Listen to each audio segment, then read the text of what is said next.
I was born in Rwanda. Rwanda is a tiny country located in the Central Africa. It was and still is one of the most beautiful places in the world. Very green and perfect tropical weather.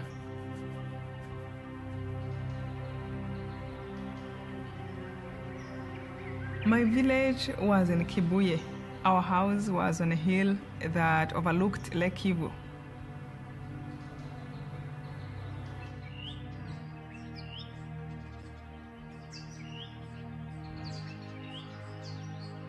My mom and dad were teachers. They were very good parents who were very respected in the village. In my family, we were 4 children. I was one girl among 3 boys. We loved each other a lot. We were very protective until the last time we separated. There was a rebellion going on, an ethnically based rebellion in Rwanda. Right after the holiday, I had an exam, really an important exam. The regime in Rwanda that was responsible for the genocide was a criminal regime. It operated according to the logic of criminal gangs. So I wrote to my parents and I told them I wanted to stay in school to prepare for my exam. And the aim of the military dictatorship was to preserve power by eliminating that rebellion. My father said, "We miss you, and you have been away so much, away from us." So I went home. Easter vacation that year changed everything in my life. The president's plane was shot down, and the genocide began. The 2 leaders died after attending peace talks aimed at ending decades of tribal conflict in the 2 countries. President Habyarimana of Rwanda and President Ntaryamira of Burundi were killed when their plane came down near the Rwandan capital, Kigali. Both were members of the majority Hutu tribe. When the president's plane was shot down, it just was chaos. Within less than an hour, you started to hear the gunfire in your own neighborhood, right up close to you. Before, it was always kind of far away, and it's like it just spread everywhere.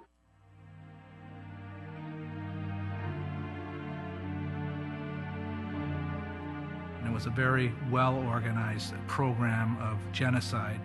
It had been established before the plane went down, and it was just waiting for this event or an event like it to click into motion. These people had lists. They had lists of people that had to be killed, and then it became crazy.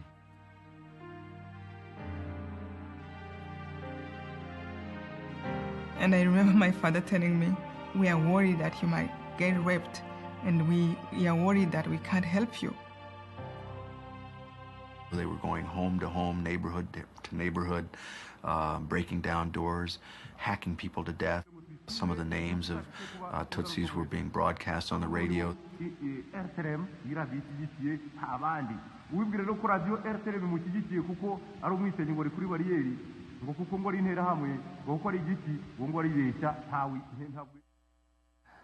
When I saw Immaculée back in her own home area, and she says to the photographer, "Hey, come and take a picture of me with this man." And I'm asking her, "Who's this man?" And she explains to me, "Well, his brother killed my brother." And I'm like, wait, my Western mind is kicking in, and I got to understand who, what, the details and stuff. And she just puts her arm around him, and she says, "No, it's okay. It's okay." I just about lost it, because it's not okay. You read in the powerful little museum here in Kigali, a young Rwandan child saying, "If you would have really known me for who I was, you could have never killed me."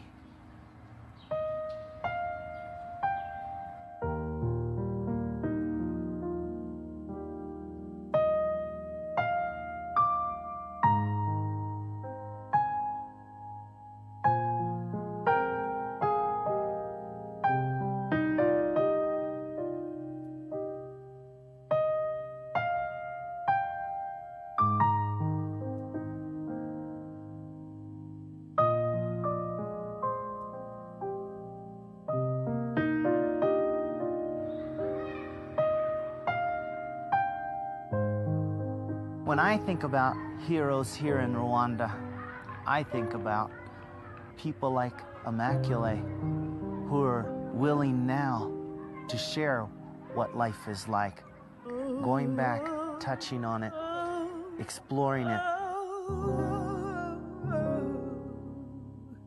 For her to take the time and to visit these places with people like us and let us share in some of that grief and some of that process takes unimaginable courage. I did hate, of course. I was very angry. During the bathroom time, I couldn't understand how another human being can cause you so much pain. Why? We were all created. We never chose to be who we become. We don't choose our race. We don't choose our tribe. We don't even choose a country where we are born. And I thought that I can pay them back for what they were doing to me. And thank God, I was able to see that that was useless. That was only going to prolong the pain and hatred in this world. I hid in this tiny bathroom for 91 days, and they never found me. But I found myself.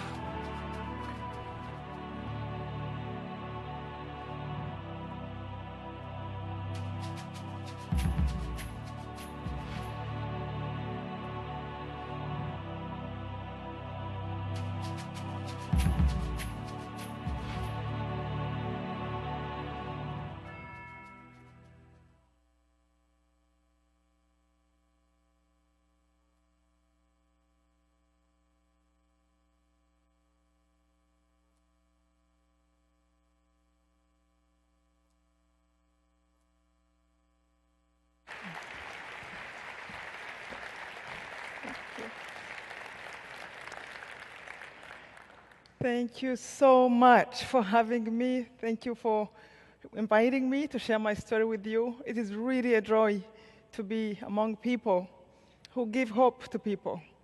You know, anytime I was looking for a job, I know how important it was. You are very important. And you know, I still remember that through the whole genocide, among the lessons I learned was really to learn to know that my part matters, to have faith, to know that I have to make the first step. And somehow, sometimes I have realized when I was looking for a job, I have to remember those lessons I learned in the bathroom. I had to do my part, even things seemed impossible. Have you met some people sometimes when they are looking for a job and you ask them, so what's going on? And they tell you, well, I can't find a job. Well, do you have a resume? Have you tried? Like, well, there's no job. I didn't even fill up a resume. And you realize that, yes, we have to have that hope. Just do the first step. It was a big lesson I learned through this terrible experience. And among many lessons, I learned also the importance of love, to love one another. If a genocide happened in our country, it's because we failed to love one another. Our leaders failed to protect others, to care for them. Another big lesson was to know without a shadow of doubt that God is real. He is real in all the time. And to know that you can rely on Him, on that superpower, it is just a treasure to have. Another big lesson was to know that actually forgiveness is possible all the time, in every situation, even if sometimes it might be hard to understand, but to be able to know that it's possible, it was also another huge lesson for me. When I was angry, I can still remember my body aching. I was paralyzed. I was a prisoner for my own anger. But when I was able to let go, it felt like freedom. And I remember thinking, I wish I can tell everybody that actually it is possible. Before, when I was angry, I thought, how do you forgive somebody who is killing your mom, who is looking for you? It seemed impossible. But it felt like freedom. It felt like peace when it was there. And I'm here to tell everyone, forgiveness is possible, and anger hurts and paralyzes you. So the genocide was terrible, as you saw in the documentary, but it is, again, an experience that opened my eyes. I would not be here today if I have not come to let go, if I have not learned what I learned. So genocide started, it was on April 7th, 1994. I was home for Easter holiday, and everything was going well. I had 3 brothers. One was outside of the country. My parents were teachers, loved us, cared for the whole village. But we never forget that morning. My brother came to me and told me that the president of the country died. I jumped out of the bed, and I remember thinking, this is it. They're going to kill us. In Rwanda, we had 2 main tribes, Tutsi and Hutus. And my tribe was not well loved. We knew somehow we were prepared. There is a radio that was supposedly private radio, but it was actually funded by the leaders who want to kill this one tribe for the matter of power. So we knew it can happen, but how? But that morning, it had started. I went outside, I met my parents, and we were listening to the radio. We heard that they already shut down every activity in the country 10 minutes after the president died. And my parents asked me to go to hide. I didn't want to go, but I left out of obedience to them, to my father. And I remember when I was leaving, he handed me the rosary beads. I can feel in my heart it was over. I will never see them again. We separated before, but not with the rosary. It was almost like my father was telling me, in case I'm not here again, you know what to do. Pray and ask God for help. I left. I went to my neighbor, and I went because I was, again, one girl among the 3 boys. Everyone wanted to protect me. I went to the neighbor. I told him what my parents told me, to come there. And this was somebody from the other tribe. Not everyone was killing from the other tribe. There were many great people who were trying to protect other people. It was another big lesson I learned. Never to put people in boxes, because everyone is individual and everyone make their own choices. It was a big lesson my dad used to tell us, to always open your heart and treat people individually as they come to you. But when I saw that, I realized how right he was. This man, I went to his home. He put me right away to this tiny bathroom, 3 by 4 feet. I remember when I went there, I said, this is too small for me. I can't sit there. 3 days before that, I had a scholarship in college. I was paid to go to school. 3 days before that, I had my own home, my own room in my parents' house. And things can change that quickly. So as I was complaining, he went back and brought 5 more women. Later, he brought 2 more women. It was another big lesson. When you think things are bad, they can get worse. But we had to feed 8 people in 3 by 4 feet. The youngest was 7 years old. The elder was 55. He told us not to talk to one another, not to make any noise, not even to flush the water of the bathroom until somebody is flushing the water in the next bathroom. He told his children that he lost the key of the bathroom.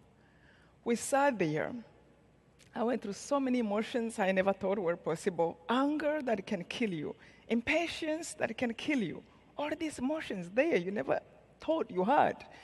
And I remember one time he came to give us food. I asked him to put a radio outside, and I couldn't believe what was going on in the country. The leaders who used to tell us to love one another, they were calling people to kill everybody of my tribe. I remember one government minister said, do not forget children. A child of a snake is a snake. A child of a cockroach is a cockroach. So they killed people who ran to churches, to stadiums. And worse for us, they started searching home by home. Every village, they have 300 to 400 people going every day. But that was also a time that changed me. When things are not so bad yet, you really don't learn yet. And I remember the time they came to search our home. I felt them out. I heard them outside of the bathroom. This was a 4-bedroom house. There's nothing in my heart can tell me they might not find us. I knew it was over. 300 to 400 people. They started to scream when they came inside. And somehow I remember feeling like I had 2 voices over my shoulders. Pain I cannot put in words. It was like 1,000 needles is going through my body. Like you are on fire, but you are not dying. And these voices, nothing too strange. You know, when you are about to go through an obstacle and one voice is telling you, give up, don't do that, do it, no, be strong. I had one voice was discouraging me and was telling me, open the door, end the torture. They're going to find you anyway. And that voice was right. It sounded like me being reasonable. But another voice was telling me, do not open the door. Ask God to help you. Remember who God is? God is almighty. You know what almighty means? It means he can do anything. Even if they find you, they might not be able to touch you or to see you. You know what it is to have that faith? If only I can have it all the time. But I realized how beautiful that was, and I felt like life was coming back to my body. But that voice convinced me there's no God. And I really wanted to open. I was confused. But somehow I remember asking God with every cell of my body. And I asked him in prayer, if there is anyone there, if there is anyone who put all this together, anyone who controls my breath, I am begging you, show me a sign that you can hear me. And I remember for asking for a specific sign, because I didn't want to get confused. Who did it? If it was luck, or if it was really him who did it. So I asked him, don't let them open the door of the bathroom. If they don't, just today, because, you know, there are many good people who are dying. Who am I to say I can't die? I just wanted to know, is he there? After I asked that, just don't let them open this door. I fainted. It was about 5 hours later, the man who was hiding us came, opened the door. We jumped. We thought it was a killer's. For 5 hours, we were still frozen. And he told us what happened. He said they went everywhere in the house, in the ceiling of the house with flashlights, on the roof of the house, under the beds. They even opened suitcases to make sure there were no babies hiding. At last, they came right to the door of the bathroom. And before one of the killers opened, he looked at the man who was hiding us and said, you know what? We trust you. You are one of us. And they turned around and left. When he told us, to me what went through my mind was, oh my God, God is real. He heard me in the bathroom, not even in the church. And I started to pray. I asked the man to give me the Bible because I wanted to find out who was that God? What is this life about? What went wrong? That the God of love who created all this, these terrible things can happen. It's so funny. Every page I opened in the Bible, I felt like it was love your enemies, and I would close the page. No, my enemies are bad. And then I would open another page. Pray for those who persecute you. Oh God, you don't know those who are persecuting me. They're terrible. Close the page. Forgive those who hate you. How many times? Seven times. I can't even forgive once. And I will close the page. How do you do this? And I started to pray the rosary my father have given me. But it's really, the rosary is like the summary of the Bible. So I was not running away. And I prayed from morning until night because I knew this time God was real. And I remember one part of this prayer that changed me. Our Lord's Prayer. What our Lord told us to pray. I remember when I reached this part that said, forgive us our trespasses, as we forgive those who trespass against us. I couldn't say it. By that time, I knew that God can see in my heart. I knew he heard my prayer. I knew he was real. And if he is, he can hear my thoughts. How do you lie to him and tell him, but help me? But forgive as I forgive? No, I haven't forgiven. For the first time, I started to skip that part of the prayer because I didn't want to lie to God. You can lie to somebody else, but not the one who looks from inside. And I felt much better. Until one day, I felt like something was telling me, hey, I hope you know our Lord's prayer is not man-made. It's Jesus. You believe he's God. Who gave those words? If I were you, I wouldn't try to change his prayer. I understood in that moment the meaning of surrendering. I went on my knees and I begged God, if you know how to forgive, help me out. I never thought that was ever going to come. But the moment came when I was meditating on a part of the rosary, when Jesus was dying on the cross, and when he said, it took me by surprise, even if I knew it died before, forgive them, Father, they don't know what they do. It wasn't the first part, it was the second. I wanted to forgive, but how? How? How do you forgive somebody maybe who killed your mom or your dad already? How? They don't get it. I feel like Jesus was telling me, people are trying to kill you. They don't even measure the consequences that will come on them. And that for all of us. When we hurt people, when we act selfishly, when we kick them to get our way, there is always consequences coming soon or later.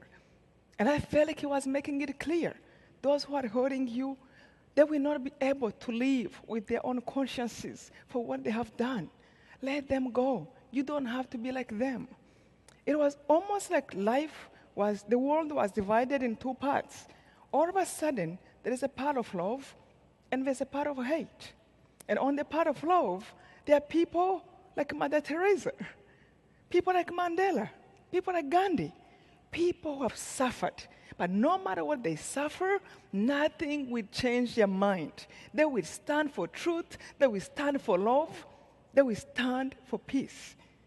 And the people on the side of hate are people like Hitler, those who were killing us, who are causing trouble and revenge, and the cycle goes on. Trouble.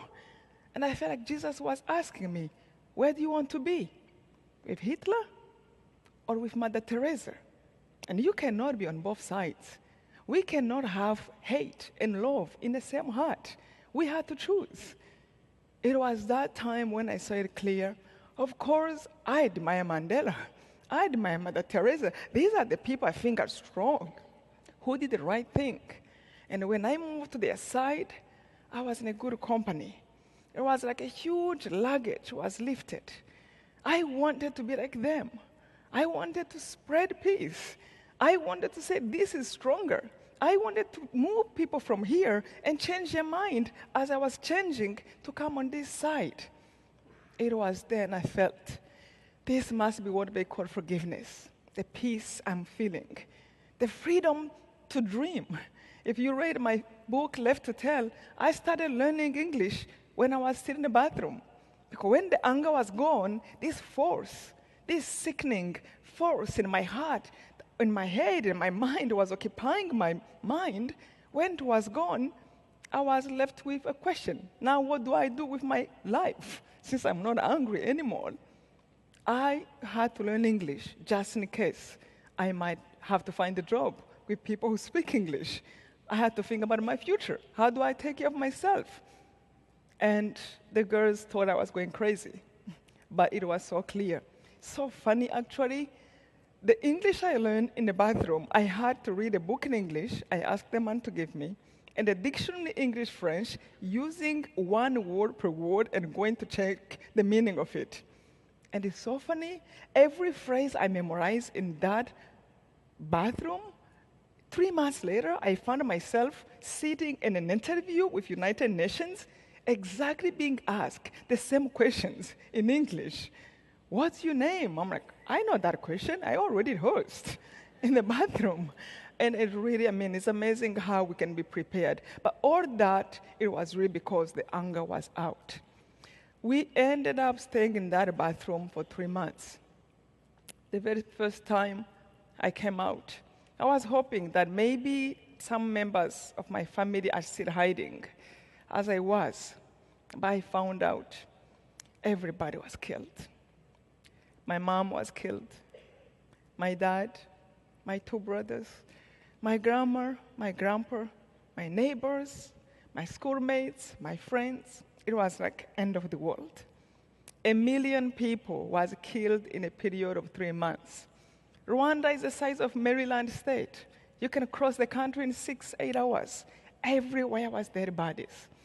And a part of me was calling me, die, crash. What do you do when you see this? When you have nobody? But there was a strength in me. I felt like God was holding my stomach and my chest and was reminding me, don't crash, don't die. I am with you. The journey of your loved ones is over here, but not over there. But yours is still here. And it is up to you how you choose to deal with it, how you choose to use it.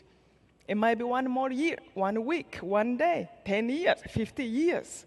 But whatever that is, life is your gift, and it is up to you how you choose to use it. Either to love or to hate, to uplift or to pull down, to be kind or to be mean. If you choose love, I am with you. If you choose kindness, I am with you. And it is literally, I have learned how to just respect that voice. I will wake up in the refugee camp and start looking around. Somebody I can give help, just in case that will be my last day. And that became the motivation of my life. I really think I live happier than when I thought I had everything. Because I don't know when it's going to end. Like again, that moment, it can be 1 more day for all of us. We take it for granted, but we don't know how long we live. But whatever life we have, we can choose to really live it joyfully, take advantage, do something good. So when you lay down at night, you can say, I have contributed. I have done something kind. I have helped somebody. That what gives me my joy. That what helps me to be alive and to hope that one day I can see my parents. I can meet my brothers again.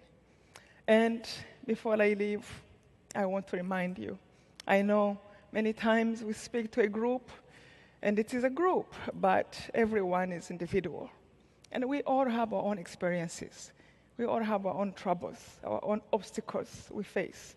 Please, from my heart to yours, no matter what happens to you, remember there is always hope. Don't give up. Keep pressing and love every minute of your life. It is your gift. It is up to you how you choose to use it. And lastly, if I can forgive, anybody can forgive. Thank you so much for having me.